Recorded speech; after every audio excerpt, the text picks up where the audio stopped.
that will be some good stuff. So,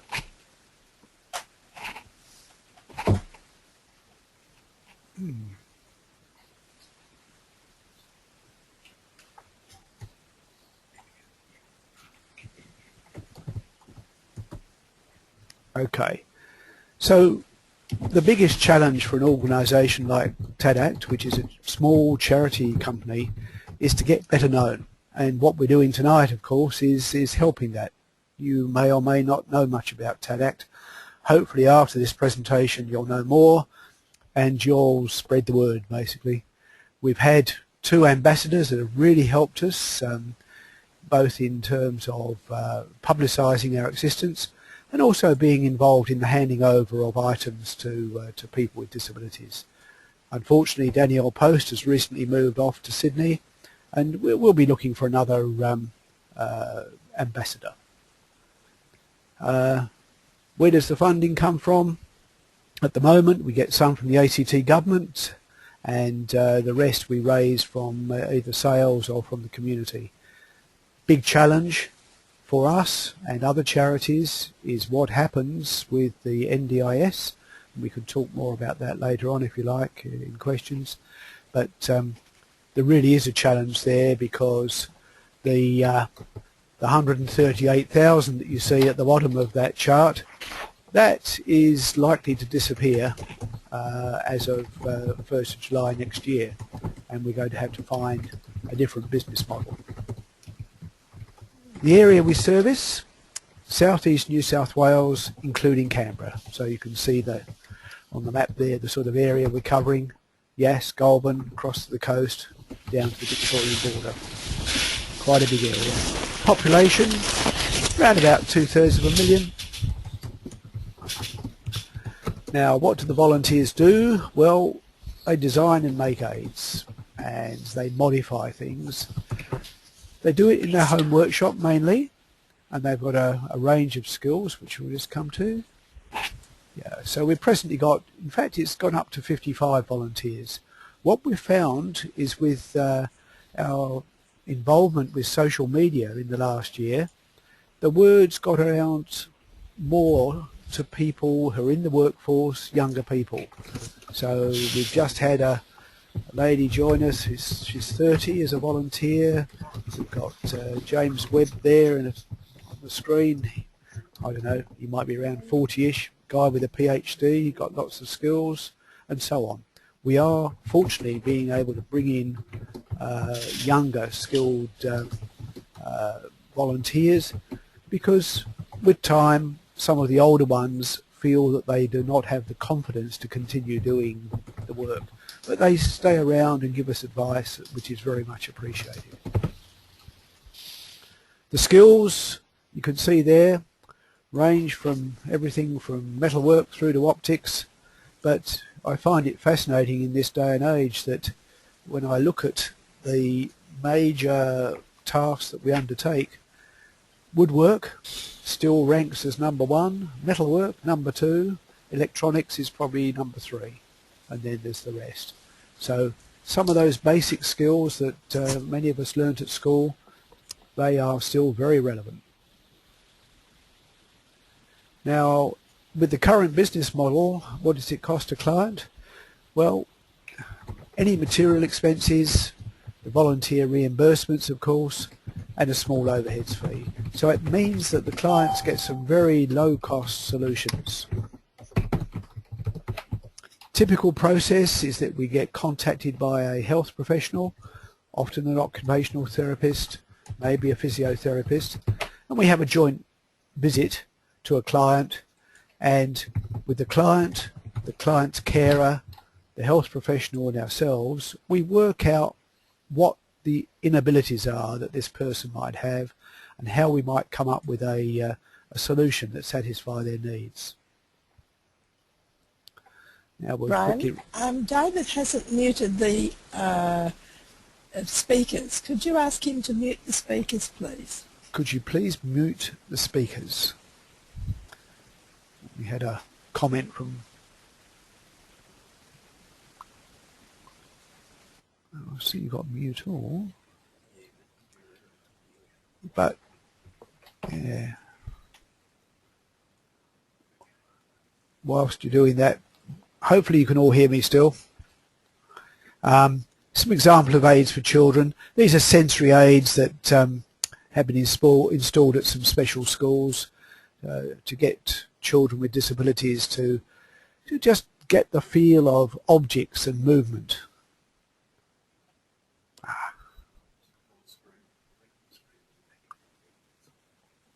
Here we go. This is a little block trolley, very simple device, and it's something that you can see on the bottom right there.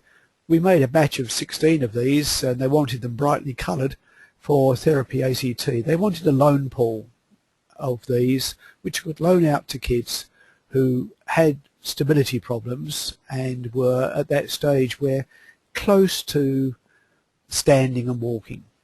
And young Bailey in the middle there, the guy with the red trolley right in the very middle, he came along with his mother to an exhibition that was put on in Belconnen, where there was various equipment to suit children with disabilities. We took a few things along, and his mother put his hands on that crossbar, and young Bailey took his first ever steps, and I can tell you everyone was cheering and whatever. That was a wonderful moment. And you can see Bailey 2 years later on the left there. He still had his trolley. It was still part of his life. A modified cot to allow a lady to reach over and deal with her child. She couldn't operate the gate on a normal cot, so we had to modify it so that she was able to use that cot.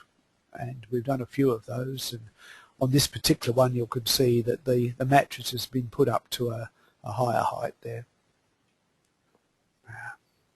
What have we got? Say no. All right, I've said no and yes. This is a stander, something that allows that boy in the middle there, Jack Williams, to participate like the other kids in a regular school.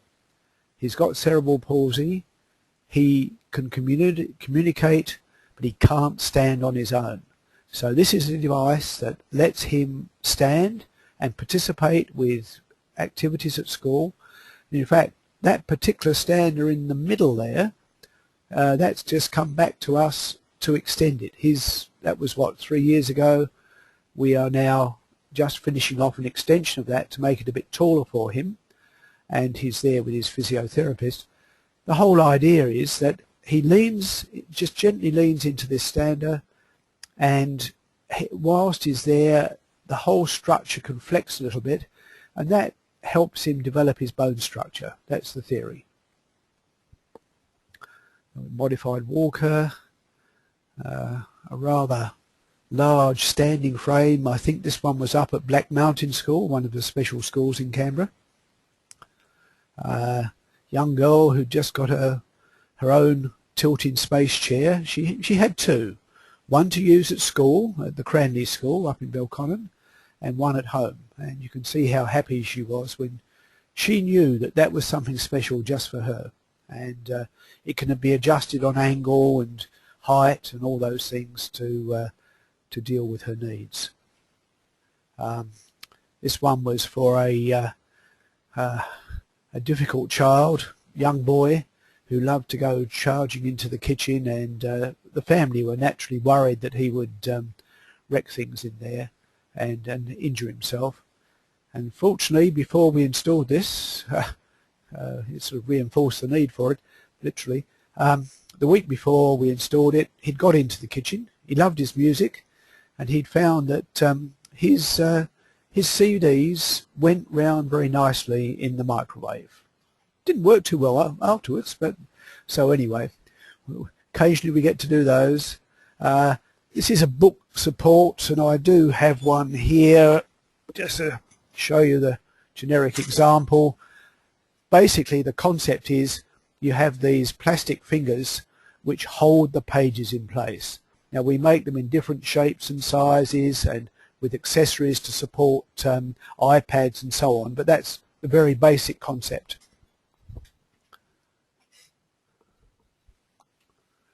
to give the child a little bit of independence, something to step up and to hold on to. It's as simple as that. And similarly to the wash basin, and you know, as they quite like some colour on it, that's what they get. Bike stabilizers and freedom wheels. This has become a very important line for ourselves. These two different solutions to getting kids with disabilities out there on bikes. And you see on the right there, there's 3 kids cycling together. The one in the middle doesn't have any disabilities, but the other 2 have got these very robust stabilizer frames on the back that will keep them upright whilst they're cycling along. And on the left, there's Michael Milton with young Jack Williams again in the middle. And Michael Milton was there when we did the handover of the first ever of these modular bike systems that we delivered in Canberra. This is something that we collaborate with the other TADs around Australia, and we actually get most of the components from Sydney. We do the assessment, get the components from Sydney and put it together. Chair, trailer, I'll move through these. That's a very recent one there, the car and the bike, the trike. Graham Clare, past president of Rotary Club of Queanbeyan, he has been doing the electronics work, bringing the controls on those vehicles from the foot up to the handlebar level, I'll call it, so that the kids can operate there. Now, a few for adults. This is for someone who has weak legs, can't get into the shower in the middle of a spa bath in a rental property. We set up these, manufacture these transfer aids. Now here's one that I can just demonstrate without seeing it on the screen. It's a little bit difficult for me, but I think you'll get the gist of it. I've just pulled in the spring-loaded bit, and for someone who's only got the use of one side of the body, it helps. I'll just show you. I'll press the trigger and off it goes. And I didn't damage the screen after all. I think we were concerned that I might go and shoot the mouse or something. For someone who's absolutely deaf, profoundly deaf, electronics device, so that now someone can press the doorbell and the electronics here results in a light in a strategic position in the house flashing for 1 minute. For a lady who really didn't have the strength to move her children along in a stroller, we've got a power assisted device there that she can operate off the handlebars, so that works well. Battery operated. About a year later, guess what, she had another child, so we had to do a 2-child power assisted stroller. Steps to get in and out the bath, a digital camera for someone who wanted some recreational activity. This is an adult with cerebral palsy.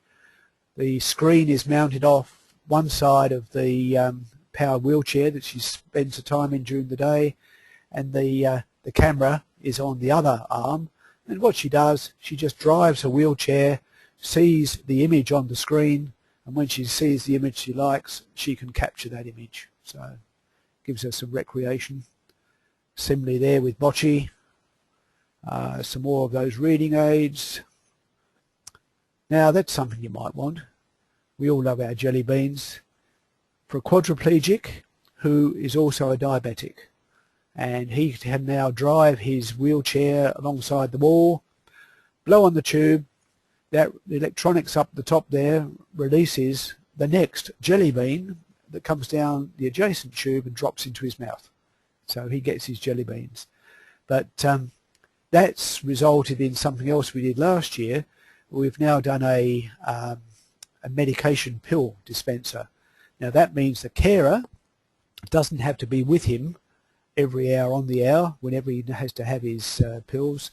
She can preload a little hopper at the top there with the pills, and he knows when he goes to get his next pills and he gets his dose of pills. Bench, a few things for older people. modifying wheelchairs and walkers of all types. There's a one of those here, just to show you. So basically what happens here, you mount the needle in the top clamp, slide this under your thigh, and then you knit on and off that that needle. Very simple. There's also a one-handed crocheting aid. That's a bit more, need a bit more training to use that one. And for those who are getting a little older, and that is, you know, they say once you hit 50 you're into that group of persons who are aging, we do a variety of chair raisers. And the rule of thumb is, if you can sit in your chair and find that your thigh is lower than your knee, eventually you'll have troubles getting out of that chair. So we can all go and try that. We do table raisers and other things too. A customised walker. This is for someone who can only use one side of the body. Got a clamp, sits on one side there, and you can swing that out the way and sit down if you need. But you try, if you've only got the use of one side, and you try and walk with a walker just holding on to one side, it goes around like a walrus trolley. Auction, that's one of Ken Gould's manufactured items from the Woden Club. Spoons, I won't drag those out, but they are for people with, oh, here's one. Yep. This is one for someone who can only use the left side of their body, perhaps, or may have Parkinson's disease, and it's enclosed at the top. We do them in different sizes, and you can scoop up some food and with a bit of dignity get some food from the plate to the mouth, which is not always the case. Now, a little bit of promotion of what we've got coming up, and I'll leave a little brochure on this here at the house here. This is on the 30th of November.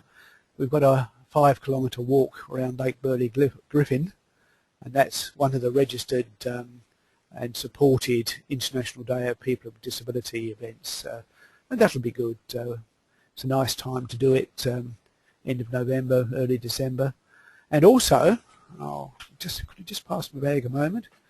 We'll I'll just show you something else we've got. This will happen day after, sorry, a couple of days after, on the 3rd of December. We have managed to win the rights to auction off a unique number plate. We have Canberra 100 and we've got C50 to auction off. It's up on all bids at the moment, and the bids are coming in, which is great. The other thing that I should now do before we get to questions is I'll just ask you about the mystery objects. And later on you might, yeah, perhaps we should now go to voice, shouldn't we?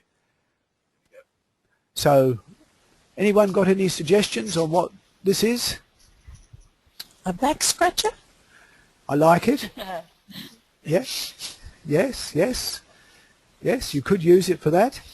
That's not its prime purpose, but you could use it for that. Any other suggestions? Okay. It's a tap turner for one of those knobbly taps. Oh, they all go, oh, yes. And now this one. Any suggestions for this one? No. A step. It's not a step, and it's not something that you'd use for help getting a sock on or whatever. But now I'll just demonstrate a little bit there. And if you can imagine now some pegs there, and perhaps some pegs there, and a teapot or a jug there, and a receptor there, cup, whatever. It's a teapot tipper or a jug tipper. There you go. So, something a little bit unusual. And just to finish off my presentation bit before the questions, I'd just now like to hand this over to our host for the night. That's what I'm just giving him is the a book that was prepared 3 years ago to celebrate the 30 years of TADAC's operation. Sorry, 34. We just clicked over 34 years. And that book just demonstrates the sort of things that TADAC's been on about in its existence. And it's interesting that the guy who started it off in Canberra is still around and is still a volunteer. His name's Derek Wigley. Lives down in the bottom end of Woden. So there you go. Thank you for that. Yes, formally hand that over. Now, do we go to image now while we talk? Okay. Okay. Okay, so while that's happening, do we have any questions that I should be answering?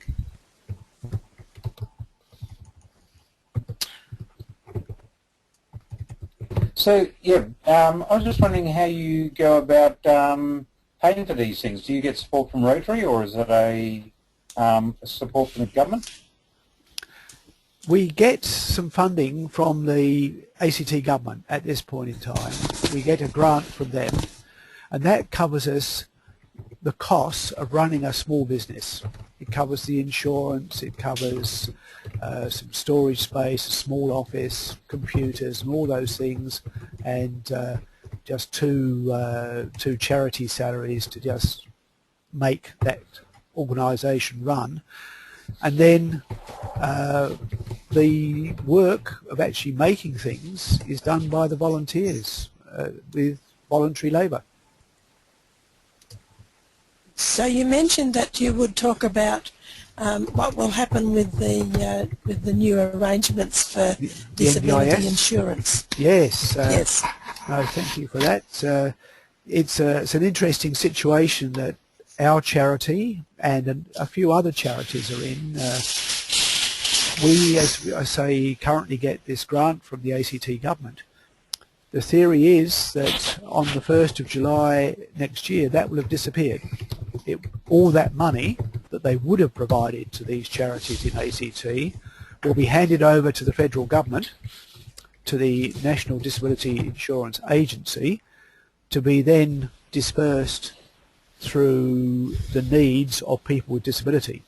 Now, that's great that there will be more money for their needs, whether it be care needs or equipment needs. That's a great outcome. But the way we argue it is, well, if you haven't funded the organisations that are able to provide solutions, what's the point in these people having money? They won't be able to buy it. The commercial items, fine. That will all just happen naturally. The care activities, that will just happen okay. But when it comes to these unique or customised solutions, there won't be any organisation there to deal with it. So we're just having... Yeah. So will TADAC, like the Technical Aid for the Disabled Australia, take up that plight?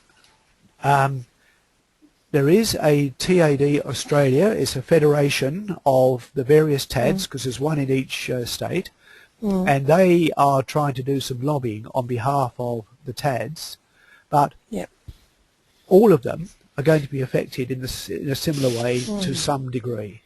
It's a national problem, and it's just that in the ACT we are coming up first because the ACT scheme is all encompassing from 1st of July 2014. Some of the states won't get into full participation into NDIS until 2019. Fair way off. Okay. So they're all learning. They're all learning what's going on here in Canberra, and they're more and more taking an interest in what's happening with us. So we're in fact going to have we have teleconference meetings with the CEOs of their various organisations, and we're having another one in a week and a half's time, where we're just going to try and tease out, well, what's our strategy to be? How can we get TAD Australia to really lobby with politicians, get the message across to public servants, and so on? Yeah, food for thought. Yeah. Graham, it's Rob Woolley. Yes, Rob. Do you are you always looking for volunteers, and what sort of skills do they need to have? The answer is yes, always looking for volunteers, and really any skill that we could use will be anything from able to do things in their home workshop with wood, metal, electronics, you name it. There's, from time to time there'll be a need for the skills that they have, and we've got a range of volunteers ranging from engineers, architects, tradespeople, technicians, and people who have, you know, just naturally built up over the years some good mechanical skills. It's quite interesting that, what was the figure? I think it's over 16% of our volunteers actually come from the old car club movement, because they have... Oh, did you hear that, Rob? If the cap fits. And that's fine, because, you know, they're used to working with unusual things and trying to sort out problems, because that's often what it's about, problem solving and coming up with a simple, low-cost solution that satisfies someone's needs. Yeah, David's nodding away here, so yeah, it's in the background here. Yeah. So yes, always looking for volunteers. The latest one is someone who's got some skills with fiberglassing, which is nice. The one before that came and joined us had some electronic skills, and then there was the guy with a PhD in physics. But you know, there's a variety, and so far we haven't had to turn anyone away. There's always something. So if you were to register as a volunteer, do you sort of meet somewhere, or do you just Yes. you know, if someone has a problem, do they sort of ring you up and say, we think you might be able to solve this one? Well, it's both of those things. We do meet. We get the volunteers together every 6 weeks, and we have a lunch meeting out at the little office that we've got in Holder. We get permission to use the conference room there, and we have a discussion about what are the projects that have come in recently and what are the challenges that are around that haven't been solved yet. They're very useful discussions.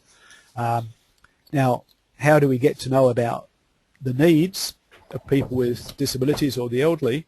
They'll either contact us directly, but more often, as I was saying before, we'll have a phone call from an occupational therapist or a physiotherapist saying, look, we're aware of the needs of this particular person. There's nothing commercially available. Can you guys help us come up with a solution for them? Or can we adapt something? Can we find a way of solving their needs, giving them some independence, giving them some way of doing things for themselves? And do you you use the like information from other state organisations that have, Yes. you know, the TAD in the States, so you share information? Very much so.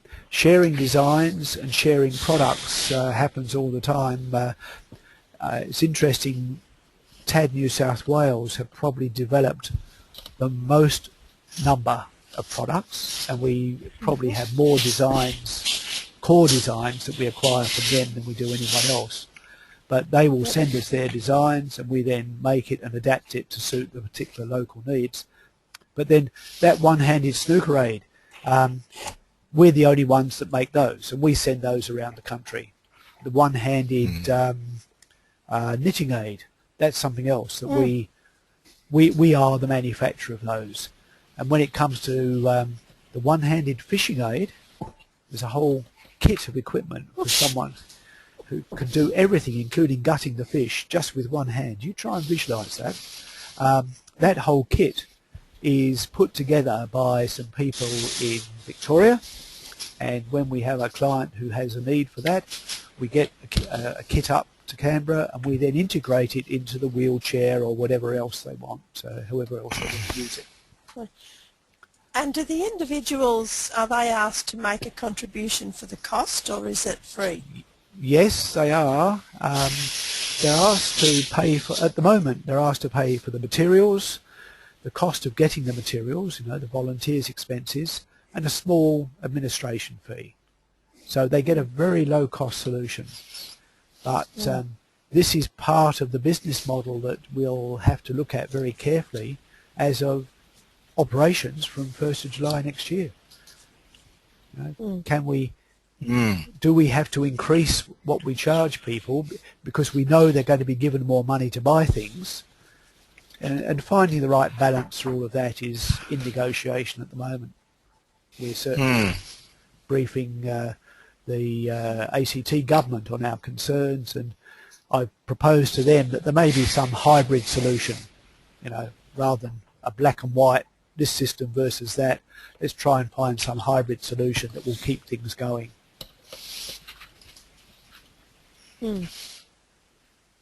So I was involved with the setting up of the Tabanarong men's shed, and I was just wondering if you've got any links into the men's sheds to help you do some of the more basic things like the stairs and the ramps and stuff, because they're always looking for work to involve the community. Well, interesting. I certainly did have some contact with the Tabanarong men's shed. In fact, I had a couple of bits of contact with them. I've had some information from, I think it was the Tabanarong Community Service or Southside Community Service that gave me contacts there, and I went down there and showed them some of the things and tried to engage them and get them interested, and nothing came of it. Now there are other men's sheds that have shown a bit of interest, and that's great. We'll consider using them when we have a peak workload to do something. Great, let's go and talk with them and get them to do some things for us. But there are some men's sheds that are not really structured to actually have outputs that are physical. I'm thinking of the Melbourne men's shed, which is probably one of the biggest ones in Canberra. They are, you know, their own words. When I gave a presentation there, they said to me, you know, we're really like a Probus club. We meet. We meet to have a coffee together, share some stories. It's a men's fellowship club, and that's fine. That's serving a purpose. That's good. But we can't expect them to actually go off and make things. And one of the men's sheds that I had some dialogue with said, look, sorry, two problems for us doing things, working with you. One is we wouldn't want the pressure of having to actually deliver something, because this is about working together and learning. And they're also concerned about insurance.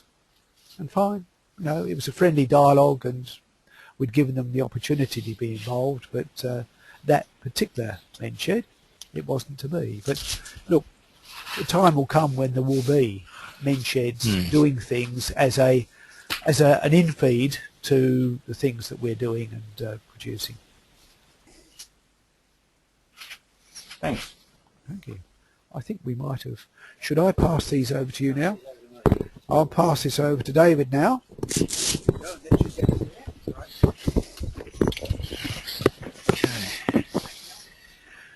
Okay, guys. Well, thank you for that. On behalf of the club, of course, I'll thank Graham for the amazing amount of work that they do within the ACT. I've heard this story before. We were lucky in the Woden Club. One of our guys was a member with Graham, and Graham and this member did a large number of these sort of talks before. So it's always great to see service organisations at work. And what I'll do, with Graham's permission, if I can take a copy of your PowerPoint thing, is that all right? I'll put it up on our site, and I'll also put your walk up on our front page. Is that all right? Okay, all right. I'll put that up on the front page, and I'll put the audio recording of Graham speaking along with his PowerPoint on the site. Okay, guys. So a presentation night this evening. Is there any business we need to conduct tonight before we close the meeting? David? Yeah. Can we just make a call to the other members? One of the things I noticed there was, I don't know if it's just me, but when a slide was downloading, it was I couldn't hear what our speaker was saying. So it would be useful to remind speakers in the future that when they click on a slide, the next slide, to actually stop talking for a few seconds to give it a chance to download. So is that just me, or did other people have that problem too? No, we haven't had that problem. Okay. So I don't know how yours That's an issue of bandwidth, obviously. All right, well, that's something we need to know. I'm glad of that. Okay, well, Ian's coming over here on Monday evening to do some work on the on our crowdsourcing and also our cloud site for storage, and so we'll try and figure out a way of fixing that so that we don't have that again. All right, thanks for that. I think if we just warn the speakers, but you may want to check your recording to see if it's picked up the text of the talking off your speaker, or whether it's actually picked up the issue off the broadcast. Yeah. Okay. All right. I'll do that. Okay. Good. Anything else, guys? Christine? Not from me. No, nothing from me, David. Okay. Nothing from Ken. Margaret? No, nothing from me, David. Okay. Mr. Woolley? You're on mute, Rob. Thank you, David. No, Rob, you're on mute. I'm on mute, am I? Yep. Hang on, That's it. That's better. Am I unmuted? You're unmuted, yes. Okay. I've been able to get Bruce Harvey a slot at the Zone Institute to, with a display stand, to talk about Dream Cricket, Oh, good. and which is a great opportunity for him to be able to promote Australia-wide the work of Dream Cricket. It'll be a good opportunity. It'll be headed up Dream Cricket, a project of the Rotary E Club of Brindabella. Wow. Great stuff. Fantastic. The other thing is, David, where do we find on the website where you actually put these presentations? I will, that's one of the things Ian and I are going to sort out. So we don't have any space. The Rotary don't provide us with any space, so we have to buy some space, like in the cloud somewhere, and we'll actually do that. We'll buy a few gig and put these sort of presentations up. Yep. Okay, fantastic. Yep. So that'll be when the Brendan Nelson's presentation goes up. Brendan Nelson's, yeah, that'll go up at the same time. Yep. All of those sort of things will be there. So. Yep. Yep. Plus, I've been recording all the members' talks too, so I've got all those, a bank of those, so I'll put those up too. Yep. Oh, great. Yep. Okay. Now, anything else tonight? No? No. All right. Well, thank you very much for your attendance, and once again, we thank Graham for his presentation tonight. Hopefully, we might do something for TADACT in the future. So even going on the walk would be a good start to things, I think. Okay, all right, well, I'll see you good people next week. Ross should be back, so he'll take charge of the meeting as usual. So good evening to everybody. Okay, well done, David. Thank you. Okay. Thanks, Graham. Thanks, David. Thanks, David. Thanks, Graham. Thank you.